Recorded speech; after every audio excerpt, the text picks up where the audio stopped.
Commander Elara Chen stared at the holographic projection of the Galactic Council chamber, her expression deliberately neutral despite the rage churning in her gut. 512 representatives from the most advanced species in the known galaxy gazed back at her with everything from curiosity to disdain. The majority, however, showed only dismissive indifference. The human petition for assistance has been reviewed and declined, announced High Counselor Vrax, his translucent blue appendages rippling in what Elara had learned was a gesture of finality.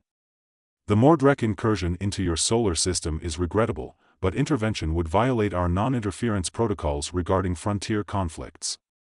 Elara breathed deeply, maintaining the diplomatic facade she'd perfected during her 3 years as humanity's ambassador to the Council. Behind her stood Captain Marcus Reed, her military attaché, his weathered face equally impassive though she could sense his tension.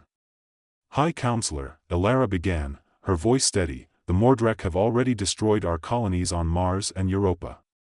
They've made their intentions clear: total subjugation or extinction of our species. They're using weapons platforms that exceed our defensive capabilities by orders of magnitude. We're not asking for direct military intervention, merely access to shield technology that could. Ambassador Chen, interrupted Counselor Zivora, a gaseous entity contained within an ornate environmental suit, your species has been part of the galactic community for less than a decade. The technologies you request are restricted to Tier 2 civilizations at minimum. Humanity remains classified as Tier 5. We're aware of our classification, Elara replied, frustration creeping into her voice. However, the emergency provisions in Article 7 of the Charter specifically allow for technology transfers in cases of existential threat to member species. The massive, insectoid Counselor Thrix chittered in what the translator rendered as laughter. The Charter also requires unanimous Council approval for such exceptions. After reviewing your military capabilities against Mor'drekk battle data, we've determined your situation, while dire, is not yet existential. The probability models suggest you may still achieve a negotiated surrender. Elara felt her diplomatic mask slipping. Surrender is not an option. The Mor'drekk don't take prisoners, they take slaves and genetic material. You've seen what happened to the Taraki. An uncomfortable ripple passed through the Council chamber. The Taraki extinction 50 years earlier had been brutal, their entire civilization harvested for biological components the Mor'drekk valued. The Taraki situation was unfortunate, Vrax intoned, but they refused Council guidance at every turn. Had they accepted our recommendation for controlled technological development rather than pursuing rapid advancement, with respect, Elara interrupted, her tone making it clear respect was running thin, the Taraki followed your recommended pace precisely. Your own records confirm this. Their civilization was still destroyed while the Council debated the appropriate response. Silence fell over the chamber. Even species without recognizable faces seemed to shift uncomfortably. Counselor Maritha, one of the few consistently sympathetic to humanity, spoke up. Perhaps we could reconsider limited technological assistance defensive systems only to allow humans time to evacuate their homeworld. Evacuation is not possible, Captain Reed stated flatly, speaking for the first time.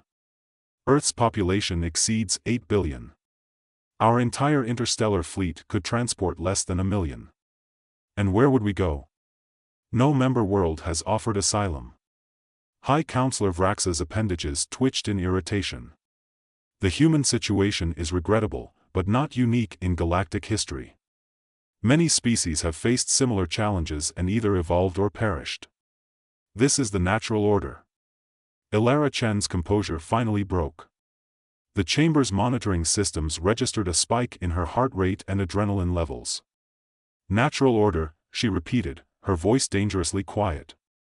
Let me be perfectly clear about what's happening. You're watching an impending genocide and choosing to do nothing because we haven't been members of your club long enough. Ambassador, Vrax warned, emotional outbursts will not. I'm not finished. Elara cut him off, causing gasps throughout the chamber. Interrupting the High Counselor was unprecedented. For 3 years, I've played by your rules. I've been patient, diplomatic, and respectful of your protocols. Humanity has contributed scientific discoveries, cultural works, and even military assistance when the Shrikta attacked Proxima Station. She stepped closer to the projection field, her image now looming larger in the council chamber. But today, I'm not here as your ambassador. I'm here as the representative of a species fighting for its survival. And you need to understand something fundamental about humans that apparently isn't in your extensive xenopsychological profiles. Captain Reed moved forward to stand beside her, a subtle nod indicating his support. When humans are backed into a corner, when our existence is threatened, we don't simply negotiate terms of surrender. We don't accept extinction.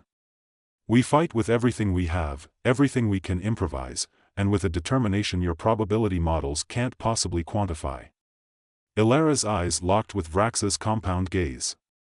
You believe the Mor'drekk will destroy us. You may be right. But understand this, if humanity falls, we will not fall alone. We will tear down everything in our path. And if by some miracle we survive, we will remember who stood by and watched. The chamber erupted in shocked murmurs. Counselor Zivora's containment suit flashed angry pulses of ultraviolet. Is that a threat, Ambassador Chen? No, Counselor. It's a preview. Elara turned to Reed. Captain, initiate Protocol Omega. Reed nodded grimly and spoke into his communication device. Command, this is Reed. Authorization Omega-7 Tango. Confirm. The holographic display suddenly split, showing a live feed from Earth orbit. The Council fell silent as they watched 6 massive vessels emerge from behind Earth's moon ships that hadn't appeared on any galactic registry. What are we seeing, Ambassador? Asked Counselor Maritha, her luminescent tentacles pulsing with concern.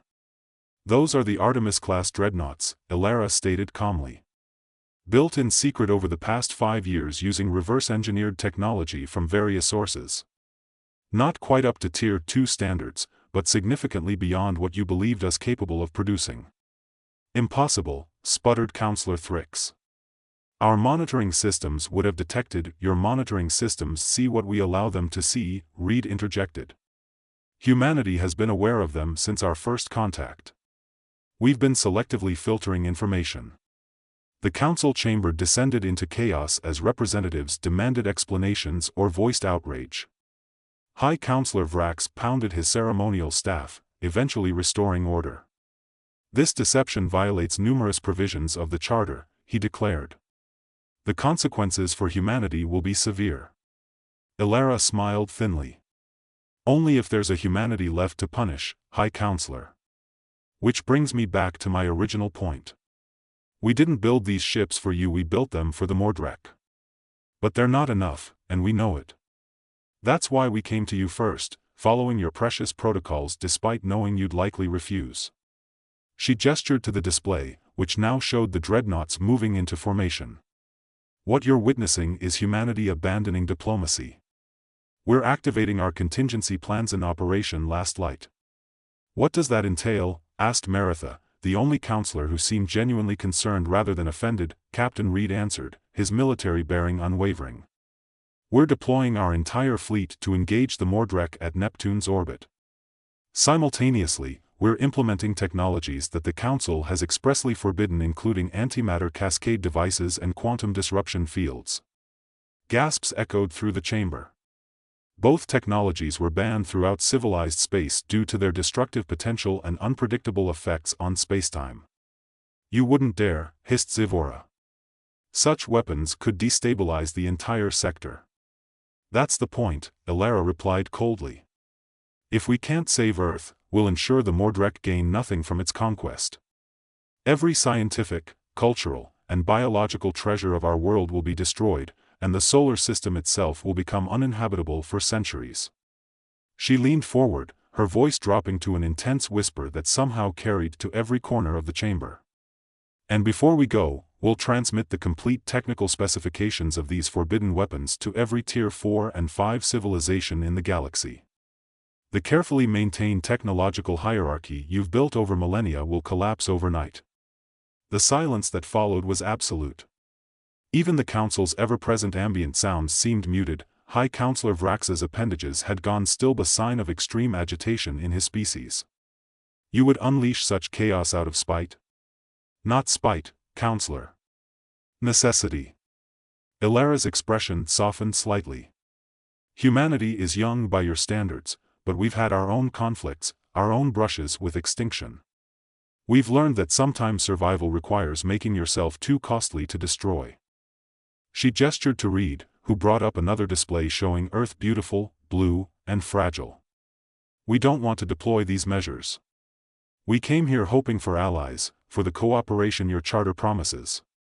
We still hope for that. But understand that humanity will not go quietly into extinction. We will burn so brightly at the end that our light will be seen across the galaxy for millennia. Counselor Maritha broke the tense silence. I move that we reconsider the human petition under the emergency provisions of Article 7. Seconded, came a voice from an unexpected Quarter Counselor Thrix, the previously dismissive insectoid. The human contingency appears to present greater systemic risk than controlled technological assistance. One by one, other counselors began to signal agreement, their indicators changing from red to green on the massive chamber display. Vrax watched in disbelief as the consensus shifted. This is unprecedented, he protested, but his objection lacked conviction. So is our situation, Elara responded, allowing herself the first genuine smile since the meeting began. High Counselor, humanity doesn't want to be your enemy. We want to be your ally, a full and equal member of this galactic community. Help us now, and I promise you'll gain an ally unlike any you've had before. Vrax studied her for a long moment, his compound eyes unreadable. Finally, his indicator shifted to green. The Council approves emergency technological assistance to humanity under Article 7, he announced formally. A delegation of our military advisors will depart immediately to coordinate defensive measures against the Mor'drekk incursion. Elara nodded respectfully. Thank you, High Counselor. Earth will be grateful. As the meeting concluded and the holographic link began to fade, Vrax addressed her one final time. Ambassador Chen, your tactics today were disturbing. They have forced me to reevaluate our assessment of humanity. I understand, Counselor. But know this: you've only seen what humans do when desperate. Wait until you see what we can accomplish as friends. The transmission ended, leaving Elara and Reed alone in the embassy's communication chamber on Earth. For a moment, they stood in silence, the weight of what they'd just accomplished and risked settling over them. Do you think they believed our bluff? Reed asked quietly. Elara sighed. The Artemis ships are real enough. As for the rest, I think they believed we're crazy enough to do it. And sometimes, perception is more important than reality. Admiral Santos is going to have my head for authorizing Omega without clearance, Reed muttered. I'll take full responsibility, Elara assured him. Besides, once the Council's military advisors arrive and see our actual capabilities, we'll have to come clean anyway. Reed snorted. That should be an interesting conversation. At least we'll be alive to have it, Elara replied. She looked at the tactical display showing the approaching Mor'drekk fleet. How much time do we have? 4 days until they reach Neptune's orbit. Maybe 2 weeks until Earth. Elara nodded grimly. Then we have work to do, Captain. The Council's help will make a difference, but this is still our fight. She squared her shoulders, the burden of humanity's fate momentarily visible before her diplomatic mask slid back into place. Let's make sure we give the Mor'drekk a proper human welcome. The next 3 days were a blur of activity. Council ships arrived with startling speed, bringing not only the promised shield technology but military advisors from 7 different species. Elara found herself mediating between human military leaders skeptical of alien assistance and Council representatives shocked by the primitive conditions they encountered. Admiral Layla Santos, commander of Earth's Unified Defense Forces, had been predictably furious about the unauthorized activation of Omega Protocol but grudgingly admitted it had achieved the desired result. I still can't believe they bought it, Santos said, reviewing the deployment of shield generators around Earth's major population centers. Antimatter cascade devices? We barely understand the theoretical principles. Sometimes the perception of power is more effective than power itself, Elara replied, quoting one of Santos's own favorite tactical maxims back to her. The Admiral snorted. Fair enough. But these Council types are starting to irritate me. That four-armed one keeps suggesting we evacuate all forces to the southern hemisphere as if we hadn't considered basic planetary geography. Vrillanar means well. His species evolved on a planet with a single habitable continent. The concept of global defense is foreign to him. Their conversation was interrupted by Captain Reed entering the command center. His expression was grim. The Mor'drekk fleet has accelerated. They'll reach Neptune's orbit within 12 hours. Santos straightened, fatigue instantly banished from her bearing. That's ahead of every projection. How? Unknown, Reed replied. The council advisors are as surprised as we are. They're suggesting an alarm blared, cutting him off. Lieutenant Zoya Petrov, the tactical officer, reported instantly. Long-range sensors detecting spatial distortions beyond Pluto's orbit. Multiple signatures counting at least 20 new contacts. Mor'drekk reinforcements? Santos demanded. Negative, Admiral. Signatures match council vessels.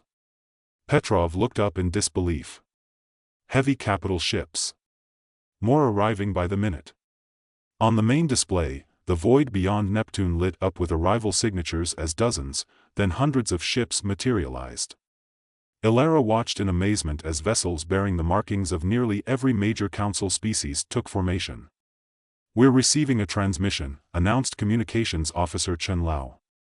It's High Counselor Vrax himself. The holographic display activated, revealing Vrax aboard what appeared to be a massive command vessel. His blue appendages rippled in what Elara now recognized as determination rather than dismissal.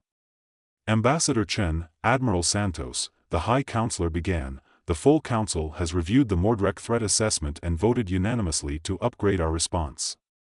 What you see before you is the combined fleet, a force not assembled in over 3 centuries.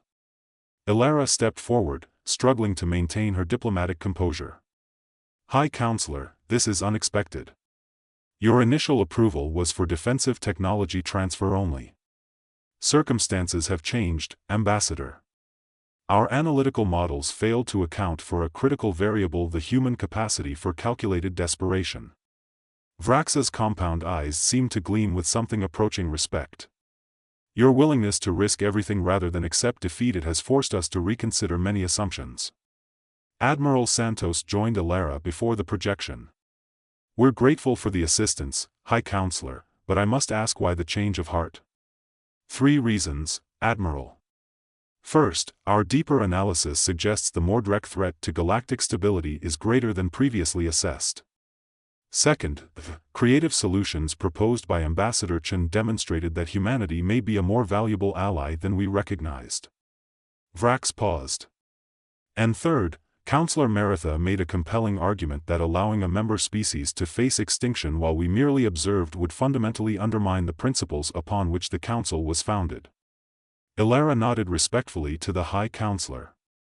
"And the fleet? We'll engage the Mor'drekk at Neptune's orbit, as your original plan suggested. However, we'll be implementing a coordinated strategy developed by our combined tactical teams. Your Artemis dreadnoughts will play a key role, as their configurations are unfamiliar to the Mor'drekk." Admiral Santos straightened to her full height. "My ships and crews are at your disposal, High Counselor." "Not at my disposal, Admiral. At our collective disposal. This will be a true joint operation, the first between humanity and the full Council." Vrax's appendages rippled in what the translator interpreted as solemn commitment. The Mor'drekk have never faced a united opposition. Today, that changes. As the transmission ended, the command center erupted in controlled activity.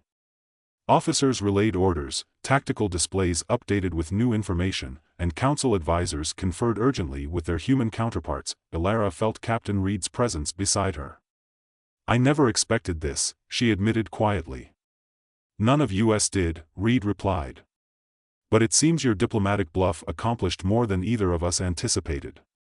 Elara watched the massive fleet taking position near Neptune, a defensive line of technological marvels that humanity could barely comprehend, all now committed to Earth's defense. "Not diplomacy, Captain," she said softly. "Just humanity being human. Sometimes, that's enough." The battle for the Sol system began 16 hours later, when the Mor'drekk fleet emerged from faster-than-light travel near Neptune's orbit. The combined fleet was waiting from the command center on Earth. Elara, Reed, and the senior military leadership watched as the engagement unfolded. The massive holographic display showed hundreds of ships maneuvering in complex patterns, energy weapons lancing across the void, and the occasional flare of antimatter as a vessel was destroyed.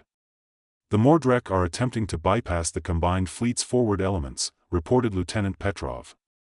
They're targeting the Artemis group. Admiral Santos nodded grimly. As expected. Our ships are the unknown factor. Relay to Artemis Command, execute Maneuver Theta. On the display, the 6 human dreadnoughts abruptly changed formation, splitting into pairs that accelerated in different vectors. The maneuver appeared chaotic, almost desperate, until each pair suddenly reversed course and caught pursuing Mor'drekk vessels in devastating crossfires. Impressive, commented Counselor Elara, his forearms manipulating a tactical interface. The Mor'drekk expected your vessels to behave like Council ships, predictable, protocol-driven. This improvisation confuses them. Humans excel at improvisation, Reed replied. It's practically our defining characteristic. The battle continued for hours, a complex dance of strategy and counter-strategy in the vast spaces near Neptune. The combined fleet had the advantage of numbers and coordination, but the Mor'drekk were ruthlessly efficient, their crystalline ships capable of absorbing tremendous damage before failing. Mor'drekk command vessel is changing position, announced Petrov suddenly. They're breaking off from the main group, accelerating toward Earth. Interdiction vessels moving to intercept, reported Chen Lao, relaying updates from the combined fleet. But they won't reach optimal position in time. Santos studied the tactical display intently. The Mor'drekk commander is gambling. A direct strike at Earth while our forces are engaged at Neptune, she turned to Elara. Can your interdiction ships catch them? The alien advisor's skin paled to a lighter blue, an indication of concern. Not all of them. The Mor'drekk command vessel is exceptionally fast. Even if intercepted, several escort ships will break through. Elara watched the projections, the cold mathematics of interplanetary ballistics showing Mor'drekk vessels reaching Earth orbit within hours. The planetary shield technology was still being deployed, it wouldn't be ready in time. We need another option, she stated firmly. Captain Reed stepped forward. What about the Luna defense platform? It's not fully operational, but the main cannon is complete. Santos shook her head. The targeting systems are still being calibrated. Without precision guidance, firing the cannon would be as dangerous to Earth as to the enemy. What if we don't need precision? Reed persisted. The Mor'drekk are approaching on a predictable vector. If we saturate that entire corridor with the cannon's output, we might disrupt their approach without requiring pinpoint accuracy, Santos finished, her expression shifting from skepticism to calculation. It's risky. The energy discharge could damage our own orbital infrastructure. Better damaged infrastructure than a planet in flames, Elara said quietly. Santos made her decision. Lieutenant Petrov, contact Luna Command. Authorize full power-up of the defense platform.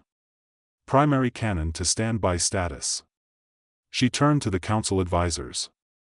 I need to know exactly when your interdiction vessels will engage the Mor'drekk. We'll time our strike to coincide with theirs, catch the enemy between 2 fires. For the next hour, the command center functioned with the precision of a well-calibrated machine.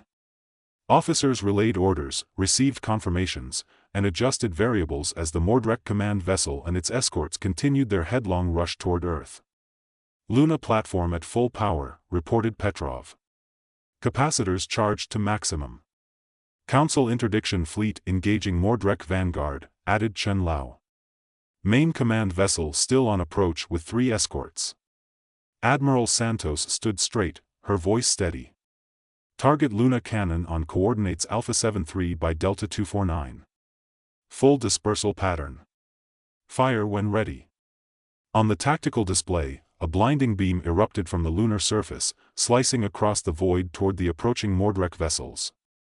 The beam itself wasn't visible in space, but its effects were immediately apparent as it intersected the enemy's path. Space itself seemed to ripple and distort. 2 Mor'drekk escorts vanished instantly, their crystalline structures shattered by the immense energy discharge. The third escort tumbled out of formation, critically damaged. The command vessel, however, continued its approach, though sensors indicated its shields had been severely compromised. "It's still coming," Reed observed tensely. "But it's vulnerable now," Santos replied. She opened a channel to the combined fleet. "High Counselor Vrax, the Mor'drekk command vessel has sustained significant damage but continues toward Earth. Our planetary defenses are not yet fully operational." Vrax's response was immediate. "Understood, Admiral. Dispatching rapid response elements now." On the display, a dozen smaller Council vessels broke from the main battle and accelerated on intercept vectors toward Earth. They were faster than anything humanity had ever built, but the mathematics of space and time remained unforgiving. They would arrive minutes after the Mor'drekk command vessel reached Earth orbit. "Not good enough," murmured Elara. Santos turned to her communications officer. "Chen, open a direct channel to the Artemis flagship." "Channel open, Admiral." "Captain Vivian Dubois, this is Admiral Santos. I have a request that goes beyond the bounds of your orders." The voice that replied was firm, touched with a French accent. "I'm listening, Admiral. The Mor'drekk command vessel will reach Earth before Council reinforcements arrive. We need the Artemis 1 to break formation and intercept." There was a brief pause. "Admiral, Artemis 1 is currently engaged with 3 Mor'drekk cruisers. Breaking off would compromise the entire Neptune defensive line." "I understand, Captain. I'm asking anyway." Another pause, shorter this time. "Understood. Artemis 1 disengaging. Maximum burn toward Earth intercept coordinates." On the tactical display, one of the human dreadnoughts abruptly changed course, its engines flaring brilliant blue as it accelerated to full emergency power. The Mor'drekk vessels it had been engaging immediately moved to pursue, but were intercepted by Council ships that adjusted their own formations to compensate. "Artemis 1 will reach intercept point 3 minutes after the Mor'drekk command vessel enters weapons range of Earth," reported Petrov. "It's not enough." "It will have to be," Santos replied grimly. "Notify all orbital platforms to prepare for emergency evasive maneuvers. Begin civilian shelter protocols planetside." The next 2 hours passed in tense anticipation as the damaged but still lethal Mor'drekk command vessel approached Earth while Artemis 1 raced to intercept. The combined fleet had gained the upper hand in the main battle near Neptune, but that would mean nothing if Earth itself fell. "Mor'drekk command vessel entering lunar orbit," announced Petrov. "Weapons systems powering up. Luna platform unable to fire again, still recharging," added Chen Lao. Santos's expression was stone. "All orbital defense satellites, engage at will. Planetary shield generators, reroute all power to Northern Hemisphere nodes."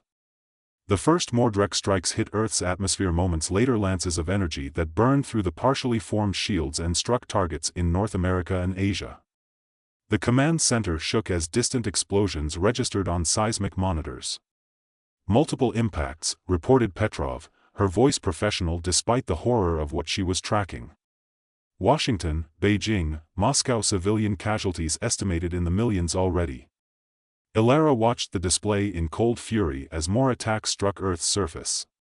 All their planning, all their diplomacy, all their desperate measures, and still, humanity was bleeding. "Artemis 1 entering lunar orbit," Chen Lao announced suddenly. "Captain Dubois is hailing."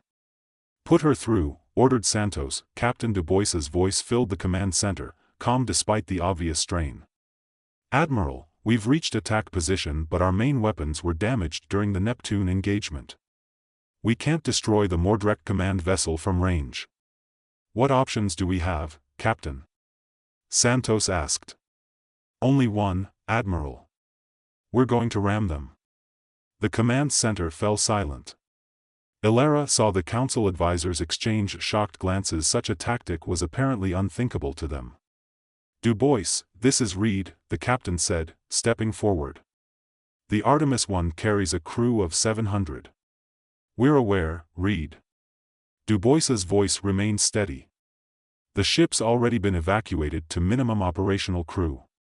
26 volunteers including myself. The rest are in escape pods heading for Luna Station.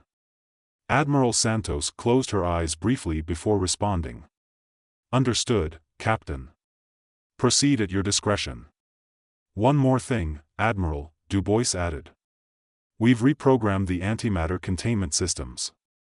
When we hit, the release will be spectacular. On the tactical display, the Artemis I accelerated directly toward the Mor'drekk command vessel, which was still raining destruction on Earth's surface. The enemy ship detected the approach and attempted evasive maneuvers, but its earlier damage had compromised its mobility. Impact in 30 seconds, reported Petrov. Santos straightened to attention and snapped a crisp salute toward the display. Around the command center, every human officer did the same. After a moment's hesitation, the council advisors followed suit, each according to their species' customs. This is Captain Vivian Dubois of the UES Artemis I, came the final transmission. For Earth and humanity. Ah bientôt. The collision, when it came, was anticlimactic at first, just two icons merging on a tactical display. Then the sensors registered the antimatter containment failure. A new sun bloomed in Earth orbit, so bright that the display automatically dimmed to protect the observer's eyes. When it cleared, both vessels were gone, along with a significant portion of space where they had been. Mor'drekk command vessel destroyed, Petrov confirmed, her voice thick with emotion. No survivors detected. Chen Lao looked up from his console. Admiral, the Mor'drekk fleet at Neptune is retreating. They're breaking off engagement and moving to faster-than-light exit vectors. Confirmed, added one of the council advisors. Without their command vessel, their tactical cohesion has collapsed. Admiral Santos remained at attention for a moment longer before finally lowering her salute. Record the names of Captain Dubois and her crew. They will be remembered as long as humanity endures. She turned to Elara, her professional mask slipping just enough to reveal bone-deep fatigue. Ambassador, I believe you'll have some discussions to conduct with the council. Elara nodded, equally exhausted. Yes. Many discussions. She glanced at the tactical display, where the council fleet was securing Neptune's orbit while Earth smoldered below. But first, we have a planet to save.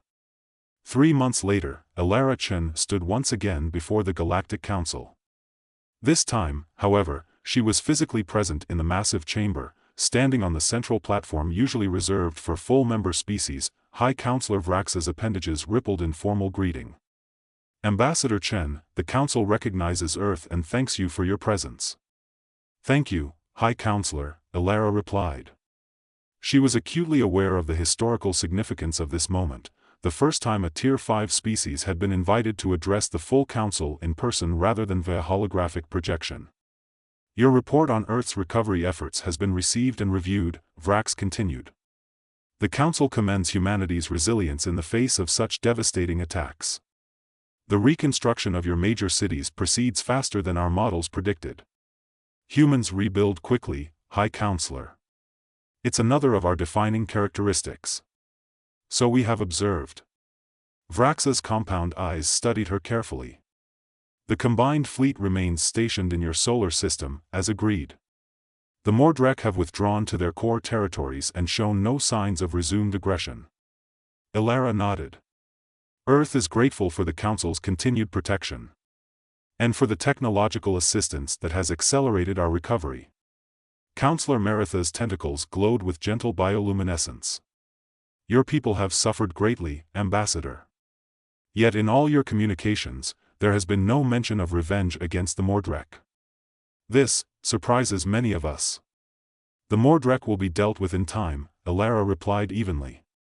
But Earth must heal first. Vengeance is a luxury we cannot currently afford. The insectoid counselor Thrix chittered softly.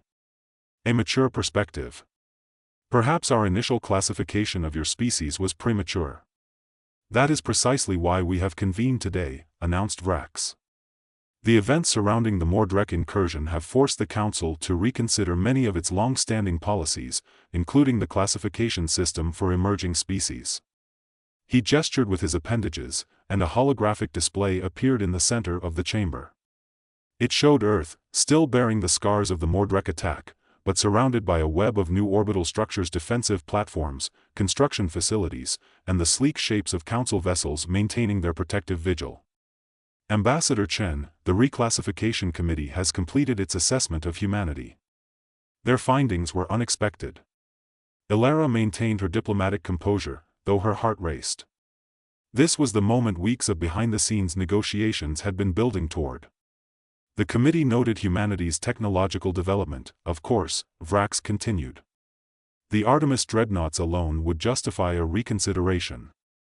But more significantly, they cited humanity's diplomatic approach, specifically, your willingness to attempt peaceful resolution before resorting to your contingency plans. Councillor Zivora's environmental suit pulsed with reluctant agreement. It was noted that despite possessing the capability for destructive retaliation, humanity chose to seek alliance rather than isolation. This suggests a societal maturity that transcends mere technological achievement. Therefore, Vrax announced, by unanimous vote, the Council has approved humanity's reclassification from Tier 5 to Tier 3 status, effective immediately. This represents the largest single advancement in our classification system's history. Murmurs spread throughout the chamber. Elara bowed her head in acknowledgement, carefully controlling her expression. Tier 3 was beyond what even the most optimistic human analysts had predicted. Earth is honored by the Council's decision, she said formally. We will strive to prove worthy of this recognition. There is more, Ambassador, Vrax continued. The Council has also voted to establish a permanent diplomatic mission on Earth, the first such mission to a non-Tier 2 world.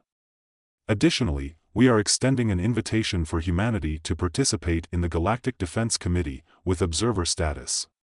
This time, Elara couldn't completely hide her surprise. The Defense Committee was one of the most restricted bodies in Council hierarchy. These are unprecedented honors, High Counselor. These are unprecedented times, Ambassador Chen. Vrax's appendages rippled in what she now recognized as thoughtful consideration. The Mor'drekk conflict revealed weaknesses in our collective security arrangements, weaknesses that might have remained hidden without humanity's distinctive approach to diplomacy. There was a subtle emphasis on distinctive that made several counselors shift uncomfortably in their environmental fields. If I may speak plainly, Vrax continued, your actions before this council 3 months ago, what some have termed the termination of humanity's polite mode, served as a necessary disruption. You forced us to confront our own complacency. Councillor Maritha's tentacles pulsed in agreement. For millennia, the Council has prided itself